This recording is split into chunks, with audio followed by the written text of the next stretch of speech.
Chapter 36. If Elizabeth, when Mr. Darcy gave her the letter, did not expect it to contain a renewal of his offers, she had formed no expectation at all of its contents. But such as they were, it may well be supposed how eagerly she went through them, and what a contrariety of emotion they excited. Her feelings as she read were scarcely to be defined. With amazement did she first understand that he believed any apology to be in his power, and steadfastly was she persuaded that he could have no explanation to give, which a just sense of shame would not conceal. With a strong prejudice against everything he might say, she began his account of what had happened at Netherfield. She read with an eagerness which hardly left her power of comprehension, and from impatience of knowing what the next sentence might bring, was incapable of attending to the sense of the one before her eyes. His belief of her sister's insensibility she instantly resolved to be false, and his account of the real, the worst objections to the match, made her too angry to have any wish of doing him justice. He expressed no regret for what he had done which satisfied her. His style was not penitent but haughty. It was all pride and insolence. But when this subject was succeeded by his account of Mr. Wickham, when she read with somewhat clearer attention a relation of events which, if true, must overthrow every cherished opinion of his worth, and which bore so alarming an affinity to his own history of himself, her feelings were yet more acutely painful and more difficult of definition. Astonishment, apprehension, and even horror oppressed her. She wished to discredit it entirely, repeatedly exclaiming, "This must be false. This cannot be. This must be the grossest falsehood." And when she had gone through the whole letter, though scarcely knowing anything of the last page or two, put it hastily away, protesting that she would not regard it, that she would never look in it again. In this perturbed state of mind, with thoughts that could rest on nothing, she walked on, but it would not do. In half a minute the letter was unfolded again, and collecting herself as well as she could, she again began the mortifying perusal of all that related to Wickham, and commanded herself so far as to examine the meaning of every sentence. The account of his connection with the Pemberley family was exactly what he had related himself, and the kindness of the late Mr. Darcy, though she had not before known its extent, agreed equally well with his own words. So far each recital confirmed the other, but when she came to the will the difference was great.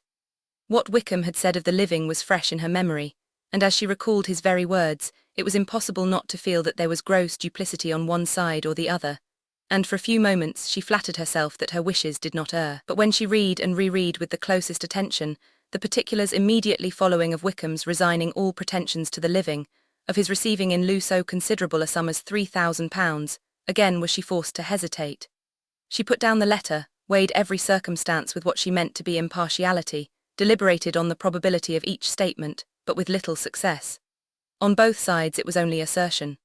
Again she read on, but every line proved more clearly that the affair, which she had believed it impossible that any contrivance could so represent as to render Mr. Darcy's conduct in it less than infamous, was capable of a turn which must make him entirely blameless throughout the whole.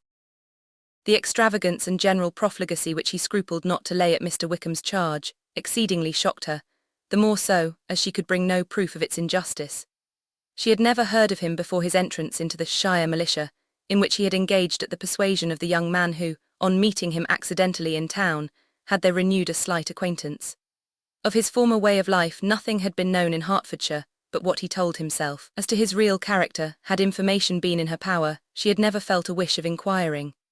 His countenance, voice, and manner had established him at once in the possession of every virtue. She tried to recollect some instance of goodness, some distinguished trait of integrity or benevolence that might rescue him from the attacks of Mr. Darcy, or at least, by the predominance of virtue, atone for those casual errors under which she would endeavour to class what Mr. Darcy had described as the idleness and vice of many years' continuance. But no such recollection befriended her. She could see him instantly before her, in every charm of air and address, but she could remember no more substantial good than the general approbation of the neighbourhood, and the regard which his social powers had gained him in the mess. After pausing on this point a considerable while, she once more continued to read. But alas! The story which followed of his designs on Miss Darcy received some confirmation from what had passed between Colonel Fitzwilliam and herself only the morning before, and at last she was referred for the truth of every particular to Colonel Fitzwilliam himself, from whom she had previously received the information of his near concern in all his cousin's affairs, and whose character she had no reason to question. At one time she had almost resolved on applying to him, but the idea was checked by the awkwardness of the application, and at length, wholly banished by the conviction that Mr. Darcy would never have hazarded such a proposal, if he had not been well assured of his cousin's corroboration. She perfectly remembered everything that had passed in conversation between Wickham and herself in their first evening at Mr. Phillips's. Many of his expressions were still fresh in her memory. She was now struck with the impropriety of such communications to a stranger, and wondered it had escaped her before. She saw the indelicacy of putting himself forward as he had done, and the inconsistency of his professions with his conduct. She remembered that he had boasted of having no fear of seeing Mr. Darcy, that Mr. Darcy might leave the country but that he should stand his ground. Yet he had avoided the Netherfield ball the very next week. She remembered also that, till the Netherfield family had quitted the country, he had told his story to no one but herself, but that after their removal it had been everywhere discussed, that he had then no reserves, no scruples in sinking Mr. Darcy's character, though he had assured her that respect for the father would always prevent his exposing the son. How differently did everything now appear in which he was concerned. His attentions to Miss King were now the consequence of views solely and hatefully mercenary, and the mediocrity of her fortune proved no longer the moderation of his wishes, but his eagerness to grasp at anything. His behaviour to herself could now have had no tolerable motive. He had either been deceived with regard to her fortune, or had been gratifying his vanity by encouraging the preference which she believed she had most incautiously shown.